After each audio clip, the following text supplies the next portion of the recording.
Before I start, I'm going to have to mention this for a few more days, just because to do otherwise would feel dishonest. Most of you know from yesterday that my stepson died of a presumed fentanyl overdose.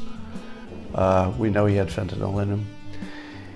And I appreciate all of the condolences and good thoughts that people sent me by social media and otherwise. But let's talk about that. Apparently the government's having a hearing today about Chinese companies flooding the US with counterfeit fentanyl. It seems that China might be the big source for this illegal fentanyl that finds itself in other drugs such as counterfeit Xanax, which may have been a factor in my stepson's death. And here's my feeling about this. If we know that China is the source, in my understanding, which is still sketchy, so I may be wrong about this, I could use some fact checking, but my understanding is that fentanyl is hard to make in your bathtub, and that you need something like a legitimate pharmaceutical company, even if that legitimate company is doing illegitimate things once it makes them.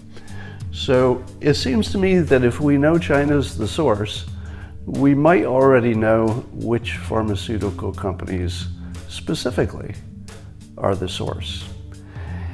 Now, in China, things are not so clean as they might be in other places, because a CEO of a pharmaceutical company is likely to be connected to the government through family connections, through money connections, etc.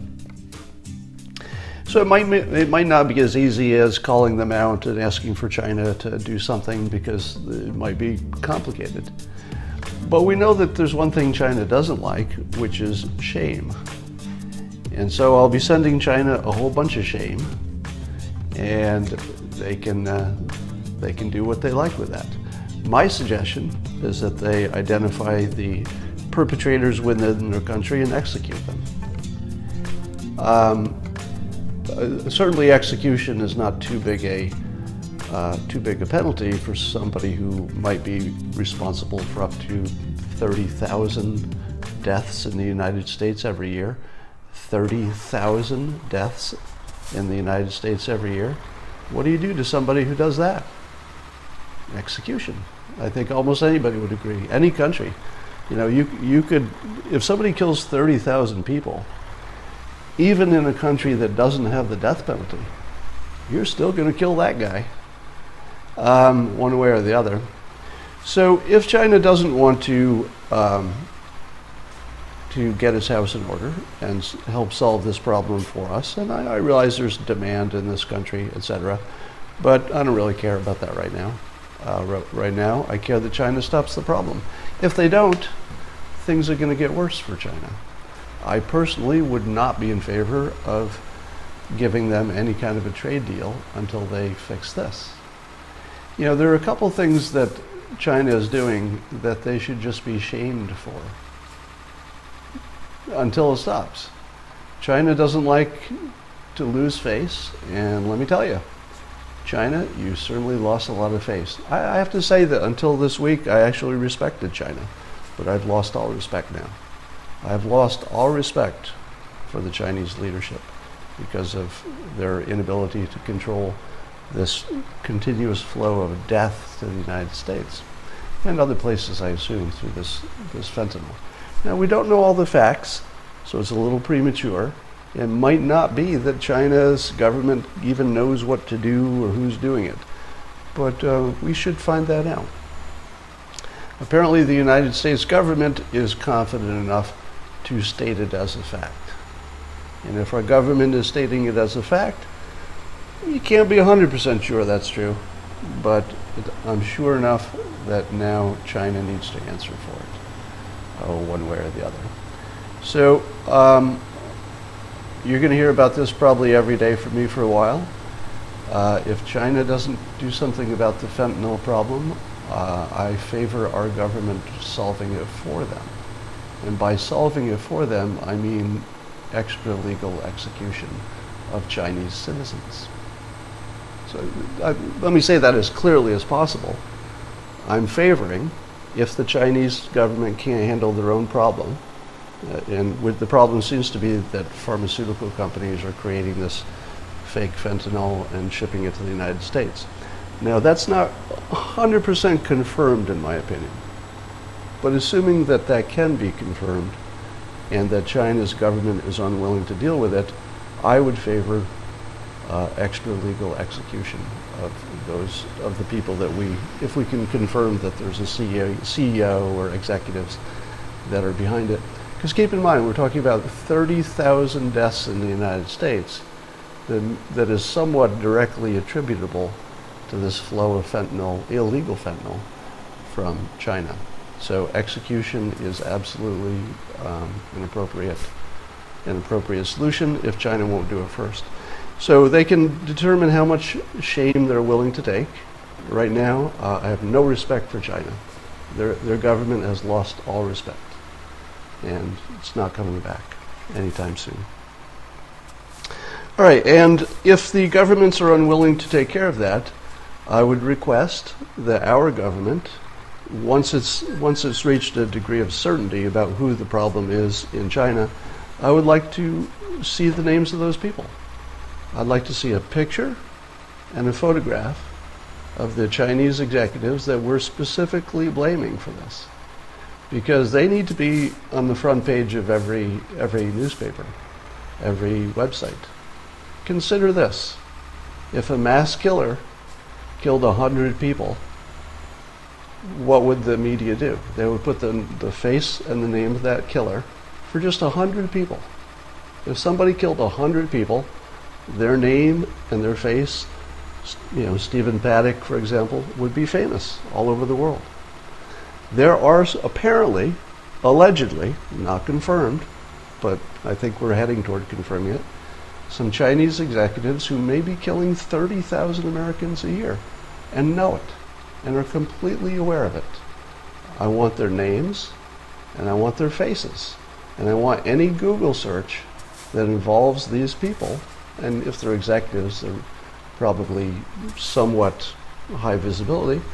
I would like their family name to be the subject of a Google search so that they could be known as mass killers. Now, if that's not enough to take them out, I don't know what will. But to our government, and for those of you who are not aware of this, there are a number of people at high levels in the White House who do sample this periscope. So I know for sure that this message got to where it needed to go. I don't mean the president, but within the White House, within the administration, the suggestion that we have an absolute right to know the names and see the faces of the people accused of killing 30,000 Americans a year. Now, the 30,000 is my own estimate, based on the fact that there are 72,000 deaths from overdose. The greatest percentage of those by far is fentanyl, and the greatest source of that comes from China. So I'm interpolating a little bit, connecting some dots, but in a fair way. Whether that number is 20,000 or 50,000, I don't know. But I'm going to say 30,000 just to keep it simple. So, government of the United States, as a taxpayer, as a citizen, and as a supporter of this administration, I'm asking you directly, because I know this message will get through one way or the other. I'd like to see the names, and faces of the Chinese executives, if you know them, and if you're sure. If you're not sure, then absolutely don't.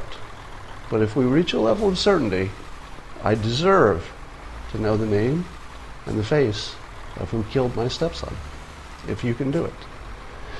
All right, enough on that. Let's go to some stuff that's a little more interesting. Maybe not more interesting, but less of a downer. So there's a story about Kavanaugh accuser Christine Ford, that she wrote a paper. She was a co-author of a paper that involved the topics of hypnosis and memory. And in that paper, apparently it says claims, correctly, it claims, that that hypnosis can pollute memories. So now we have entered into fact that Christine Ford, who claims she has 100% accurate memory of an event involving Brett Kavanaugh, who, let's call him Judge Kavanaugh, does not remember and believes it did not exist. And we know that she had traumatic experiences, and we know that she co-authored a paper about the benefits of hypnosis for traumatic experiences. So here's the stuff we know, and I'm going to make sure that it's as clear as possible what we don't know. What we don't know is that Christine Ford has ever been hypnotized. There's no evidence of that, right? So I want to be as clear as possible. Zero evidence of that I am aware of, anyway. But certainly worth asking. If you're the FBI, anybody involved with the FBI is listening, that is a question that you need to ask. And I hope that that does. Self-hypnosis, by the way, would not be the same kind of memory-altering significance as being hypnotized from another person. Self-hypnosis is almost entirely about relaxing and visualizing. There are no external suggestions coming in with that process. So self-hypnosis, don't think of that as a memory polluter, although I imagine in some, there might be some way that's true, but it's not a demonstrated effect. The demonstrated effect is somebody else hypnotizing somebody can introduce suggestions even accidentally. So, again, summary of what's in evidence. We know that she had a she had trauma, and she says she was suffering from PTSD and claustrophobia and anxiety and some other things. And we know that she wrote a paper saying that hypnosis could be useful for treating those things.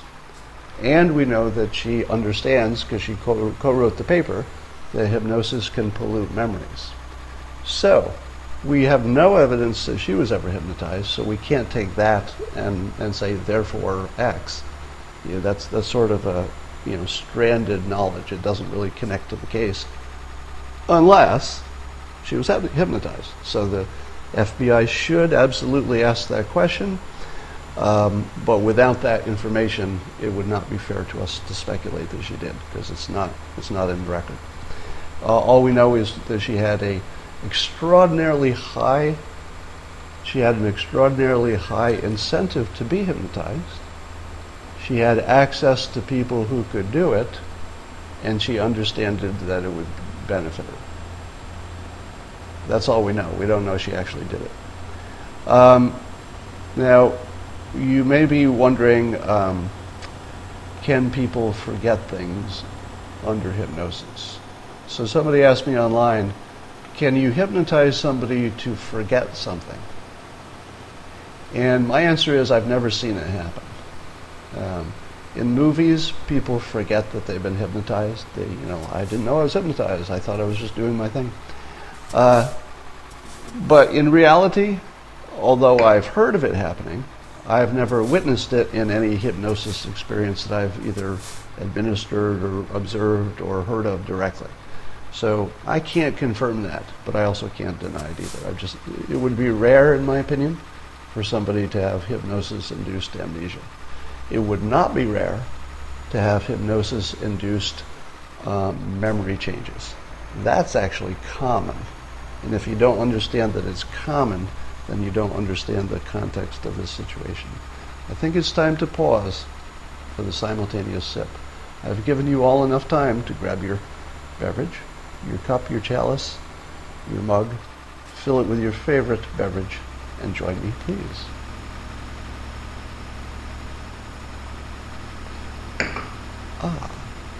So this next question, I think, is interesting, which is, what is the standard of suspicion that should apply to this Kavanaugh case? So we're seeing Almost nobody involved in the discussion of Kavanaugh and Ford is even attempting to be unbiased or fair about it because people are too invested.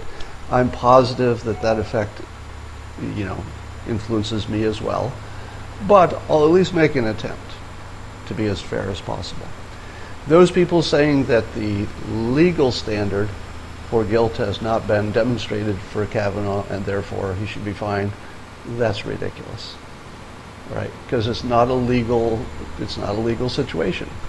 People look at the prosecutor, I forget her name, who was asked to work for the Republicans in questioning Christine Ford.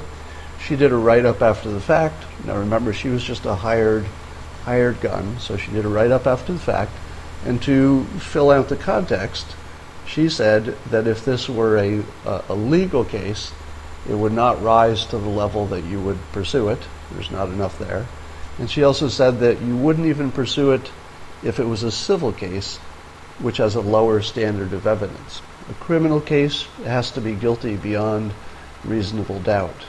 A civil case has to be more likely guilty than not. It's sort of a preponderance of evidence situation. So she said that, Rachel Mitchell is her name. So the prosecutor, Rachel Mitchell, said that you've not reached the highest level, guilty beyond reasonable doubt, but you've also not reached the lowest level under the law, which is that preponderance, more likely true state. But this was never a legal competition. I find it interesting context because if she had said the opposite, it would be news, right? If she had said, oh yeah, if this had been a legal case, it definitely would have been proven, with both standards or one of those standards. So the fact she says it's not that high a standard tells you where it is, and that's useful. It doesn't tell you he should be hired, because the job applicant standard is entirely different, right? But the question is, what is the standard for hiring? So for example, let's say you had just somebody coming to your office and they apply for a job, and you know that there's a rumor about them, and you assess that there's a 10% chance it's true that this person did some heinous crime. Let's say it was a sex crime. Would you hire an employee who had a 10% chance that they might be a rapist? Probably not. Probably not, right? You would not hire somebody. If you could hire other people, you had an option, you wouldn't hire anybody who had a 10% chance of being a rapist, right? Would you hire somebody who had a 10% chance of having done something bad, but you don't think they'll do it again? Would you hire somebody who was like 10% likely to have been guilty of a sex crime, but probably won't do it again? A lot of people saying yes. A lot of people saying no. So the question is, who gets to set the standard? Personally, would I hire somebody who was 10% likely to have committed a crime that seems like the sort of crime that would influence them in the present? Because in this case, in Kavanaugh's case, it's easy to imagine he would be asked to judge a question that was in this realm, a question about assault or claims of assault or legal standards for assault, something like that. You can imagine it happening. So if this were just a job interview, I would be on the side of not hiring Kavanaugh. So I'll say that again, because there are so few people who are willing to be, or at least attempt to be, unbiased. And I'm not sure I'm succeeding at that, but since this opinion goes against the grain, I'll say it again and as clearly as possible.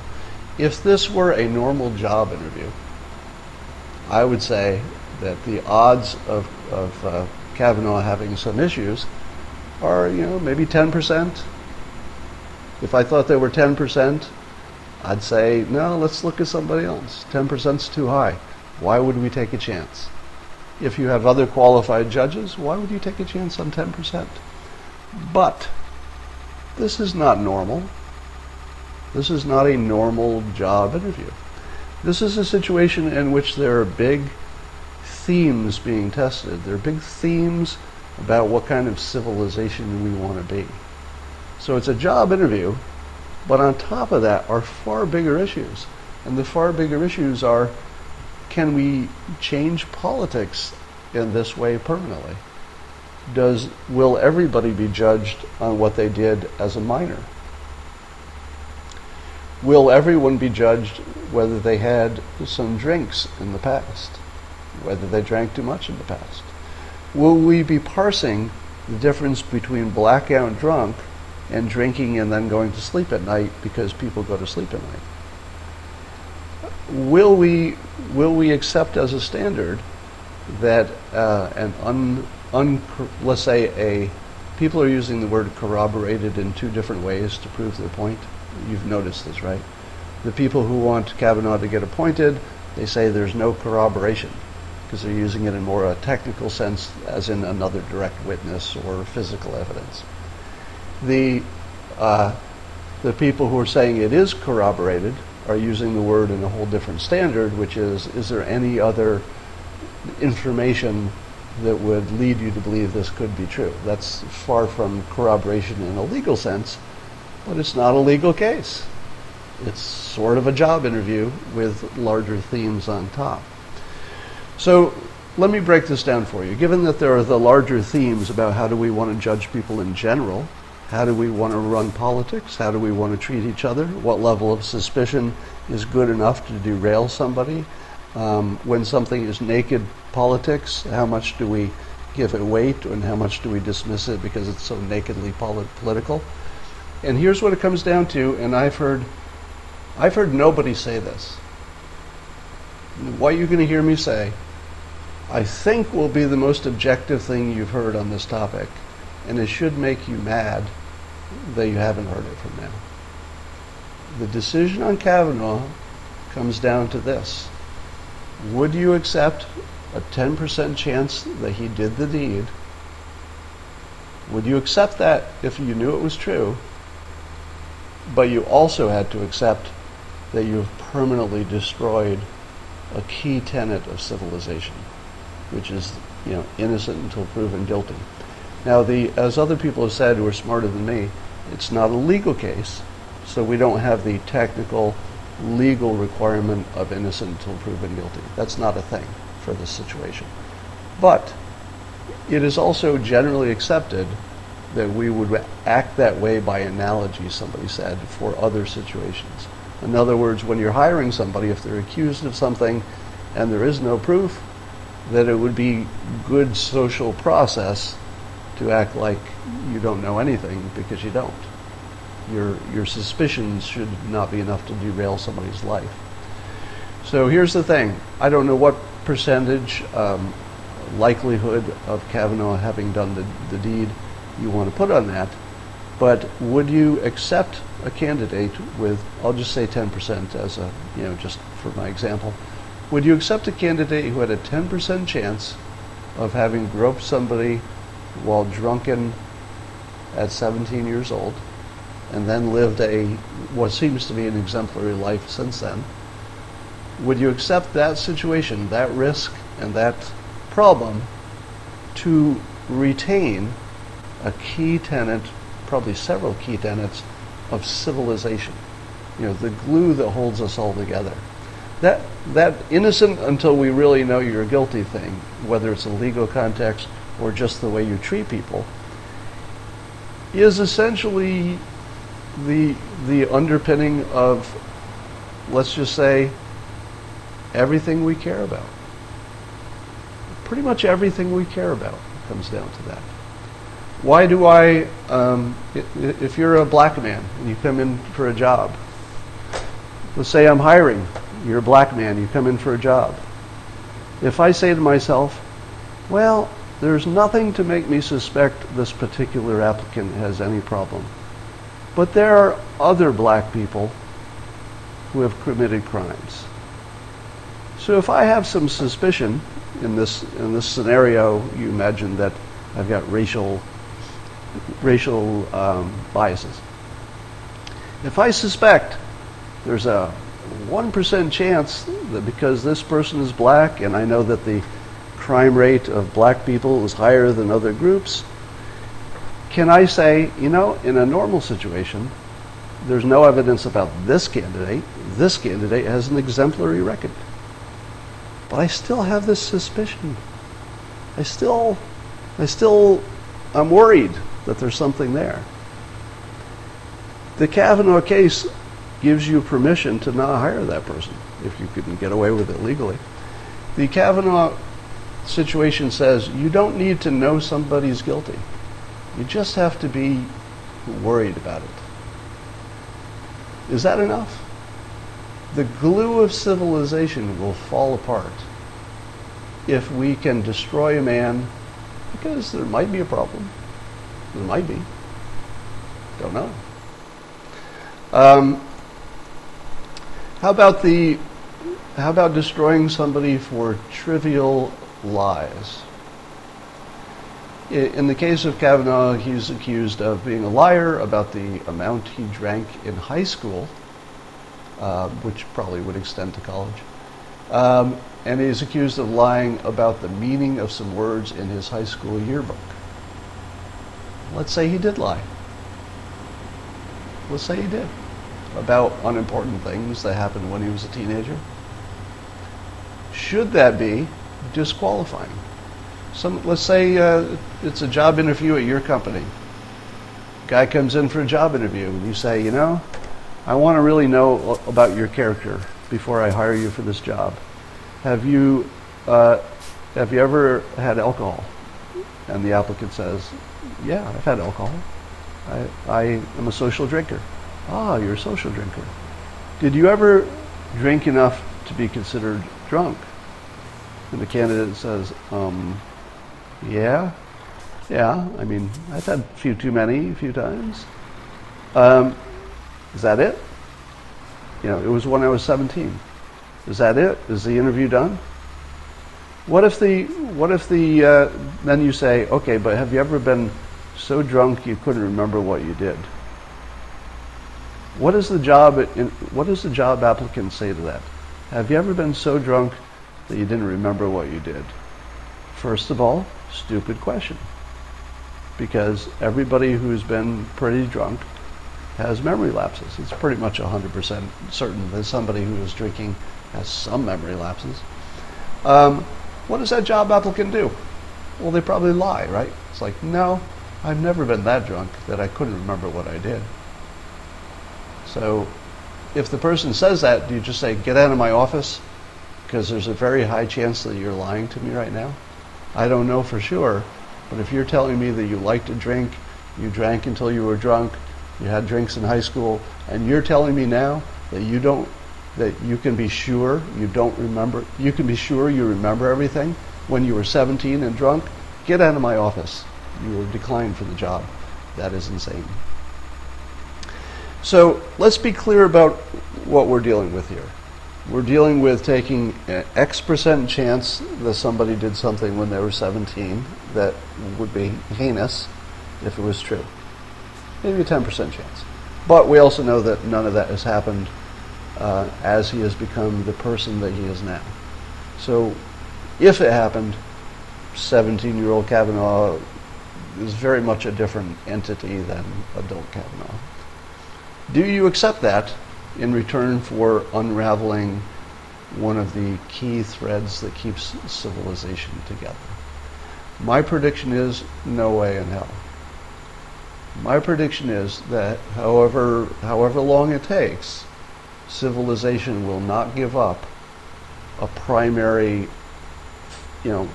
building block, a foundational piece. If it does, we're all in big trouble. But I don't think that's going to happen. Somebody pointed me to a piece by Victor David Hansen talking about how things like this situation, the Kavanaugh situation, and other situations he mentions, are suggesting that civilization is in big trouble. We're in big trouble. Things are falling apart. My God, things have never been this bad. I say, baloney. There are definitely things that are bad, and you know one of them from the beginning of this Periscope. but it is also unambiguously true that we're better than we've ever been. And let me tell you, if the thing we're arguing about is what Brett Kavanaugh did when he was 17, if that's the biggest problem in the news, and apparently it is, we are in really good shape. You know, just take a moment, take a breath, take a deep breath, just step back from this for a moment, and imagine you're looking at it like an observer. And you're an observer who can go back and forth in time. So you're a time-traveling observer, and you go back to the mid-1940s, and there's like a world war. You look at the 60s. There's marching in the streets. Then you've got AIDS out of control, and you've got nuclear proliferation, and maybe we're all going to die. And then you fast forward to 2018, and you look at the headlines, and we're talking about what a Supreme Court nominee did in high school. Just think about it. It's pretty much the entire headlines for this week are what a Supreme Court nominee, who, by the way, everyone assume he seems to be widely considered highly qualified and a good person in his current age and situation. But if that's what we're talking about, we're in good shape. Let's talk about something else. Here's what's missing from the discussion about Kavanaugh that signals that it's an illegitimate debate. Now, I think you all already know it's an illegitimate debate. It's people lining up by political parties and ideology. That much is obvious. But here's what's missing from the debate. So here's the dog that didn't bark. How many of you know what happens if the Supreme Court overturns Roe versus Wade? How many of you know what happens? Because I feel like the public believes that means that abortion would be illegal. My understanding, subject to fact-checking, is that if the Supreme Court boots it, all that means is that the federal government gets out of the business of saying what's legal and illegal on abortion, and that goes to the states. Now, if we were in the past at around the time of Roe v. Wade, having the federal government get out of the abortion business would mean that it would mostly be illegal because the states would want it illegal too. But now it's 2018. How many of the states would make it illegal? And the answer is some, I assume. California wouldn't. So where I live, there would be no change. The biggest Democratic states would experience no change because their states wouldn't have a chance of making it illegal, not a chance. So you would have a country in which there were states that don't want it to be legal by a majority, and they maybe wouldn't have it, and states that want it to be legal by majority, and they would have it. And people can move states. Moreover, people in the states where it's illegal will certainly, 100% chance, find strategies to go to a neighboring state and get it done. There may be crowdfunding, there may be charities that help the travel, but probably abortion will be legal and safe and widely available. It probably will get harder for some states and some situations, but I'm reasonably sure that the folks who are pro-choice, I guess, that those folks will figure out a system to get the people who are in the states where it can't be done temporarily to the states where it can be done. Maybe some extra funding. Maybe it's just you can stay at my house. Maybe if you're a pro-choice advocate, you have an app and you say, look, if you're in a state where you can't get one done, I live next to a clinic, and I will let you stay in my room while you're traveling, and then maybe somebody else can help pay for the transportation or something. But I believe that the net outcome of any change in Roe v. Wade at the Supreme Court would end up being a far smaller change than the news is reporting. I can't tell you who told me that first. I wish I could. I wish I could tell you where I learned what I just learned. But I will tell you to trust me that very smart people are thinking the same thing. And why don't you see that reported on the news? Ask yourself this. Have you seen any news report that reported which states were likely to keep abortion rights just the way they are and which ones are likely to change? Have you seen that report? Because if you haven't seen that report, you are being manipulated or at least poorly served by the news, because it's the biggest question. Abortion is really the only thing behind the Kavanaugh thing. I mean, if you come down to it, you know, people will argue it's other things too, but it's kind of abortion, right? It's kind of down to Roe v. Wade. Has your news source informed you what would happen if Roe v. Wade is overturned? They have not. They have not attempted to inform you. Now, if they had tried and they hadn't done a good job, well, then I would say, well, they're trying to inform you of the right stuff. But there is no attempt. There is no attempt to show you what would happen. I would say that Fox News doesn't want to show you that. I would say that CNN doesn't want to show you that. MSNBC doesn't want to show you that. As far as I know, there's nobody who is a news source who is independent enough to show you the fucking news. And the news is what will happen if it gets overturned. Because if you don't know that, you do not have an informed opinion on this topic. Now, I think it would be fair if you said to yourself, anything that, you know, chews away at the right, I'm gonna fight with every, you know, ounce of my body. And I think that would be a supportable opinion. But it's unforgivable that we don't have the raw information about what the states would do. All right, let's talk about something else. Please, if you are defending Kavanaugh, please,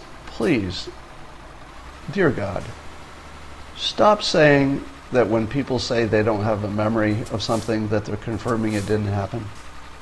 Please stop saying that, because it's just embarrassing. Now, I know that, you know, and I'm talking about pretty much all of the top pundits on, you know, major networks and stuff. It is not true that not having a memory of something that happened 35 years ago is the same as saying something didn't happen. They're just not the same. And every time we act like they are, it just makes us look like idiots. Let's talk about temperament. So you've seen that the news is going after, or the Kavanaugh haters are going after him for having the wrong temperament. You know, Saturday Night Live made fun of it, etc. And of course it's ridiculous to say that, because anybody in that situation certainly has my permission to get as mad as they want to be. That has nothing to do with what he would do if he's ruling on a, you know, as if accusing. So the people on the left have made it seem like accusing somebody in public of being a sex offender is exactly the same as the same emotional state for the judge as if he's deciding on some, you know, technical legal matter, which is the work of the Supreme Court.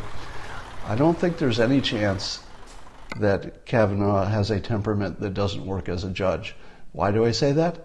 Because he's a frickin' judge. He's been a judge for a long time. I think we'd figure out if his temperament was a problem in his judgeship. That would certainly be obvious by now. Somebody would have mentioned it. But that's not my point. My point is this. Let us not pretend that the temperament insult is anything but an anti-male attack. Just like when, and I said this yesterday, just like when men or even women call women hysterical, that's sort of a female-specific word and is considered sexist, and I agree with that characterization. But would you agree with me that women don't get accused of having a bad temperament? It's because men are big and scary and too often rapists and dangerous that temperament is even on the table. Because if a 100-pound woman has a bad temperament, nobody even cares. Nobody even cares. because they can't hurt you. But if he has a bad temperament, we're not really talking about his judging. That's not the problem here, is it? The problem is he's large, he's male, and he might have a temperament issue. That's really just sexism, because he, in particular, has no evidence that his temperament has been an issue. All right, Mike Cernovich has reported on Twitter, and by the way, Mike, if you're watching this, thank you for your thoughts on Twitter. But Mike Cernovich noted that not only did Christine Ford's social media profiles, not only did they get scrubbed before all this came out, but apparently even basic Google searches are turning up empty in ways that they wouldn't. So I don't have the details on this, but I know Mike Cernovich generally does. So I'm going to trust that that his information is accurate, in the sense that there's something unusual about how deeply she got scrubbed. Now let's put some facts together. So Christine Ford is engaged in a highly political thing, and this highly political thing would have impact even on the midterms. I think everybody would agree. Whichever way it goes, it's going to have a huge impact on how people vote. She has claimed that she put in a second front door to host Google interns, because Google is right close to them. So we know that Christine Ford has a Google connection. Indeed, Google interns living in her home or interacting in his home, and she has she's in a political situation, and there is credible allegations that her internet presence was scrubbed in a way that only somebody like Google could do. Now, is that enough information to say that the FBI should extend their investigation to find out whether Google scrubbed her history? Because if Google did scrub her history, Google is interfering with the election. And I would say that would be jail time for some people, probably. So I think we have to at least put on the table that the FBI should be investigating Google because of this situation. There's enough, let's say, suspicion based on the facts that looking into this Google link with Christine Ford, given that we know Google's political leanings, we know that we have good evidence that her deep history was scrubbed in a way that only a Google could do, I would say there's plenty of evidence there to suggest an FBI probe. And if they probe, the FBI is free to ask any question, right? Because we know that. Once the FBI gets in, and once you're the subject of the probe, they can ask any question. And I think we should find out if Google is illegally interfering with American elections. Is that not fair? By the way, does anybody think that isn't fair? To me, that seems completely fair. All right. And I think, speaking of fair, there's a professor named Christine Fair. You may have seen she was recently booted off of Twitter, but not before she tweeted that, what did she tweet? Let me read it to you. I think I have that handy. All right. Damn it. I thought I had that. I do not. But anyway, she tweeted something hateful about entitled white men and they should be castrated and blah, blah, blah. And the shocking thing is not that she got kicked off of Twitter. That was perfectly appropriate. The shocking thing is not that one person had an opinion. Here's the shocking thing. The shocking thing is that she thought it was okay to say that. So in order for Christine Fair, who got kicked off of Twitter, in order for her to say the hateful things she did about white men, she had to think that was a common enough thought that it would be safe for her to say it in public. That's the scary part. Yeah, she said that white men maybe should be castrated and fed to swine, so she suggested that. Yeah, tortured and killed and castrated and fed to swine, their testicles. So think about how far things have gone, that thought didn't seem like an inappropriate thought. We've actually gotten to the point where killing and castrating white men feels like something you can say in public. Like, how about that? All right, I think I've got enough. That's enough for today, and I'm going to talk to you tomorrow. And every day for a while now, I'm going to remind China, we're coming for you. We're going to come for you hard. So get ready, China.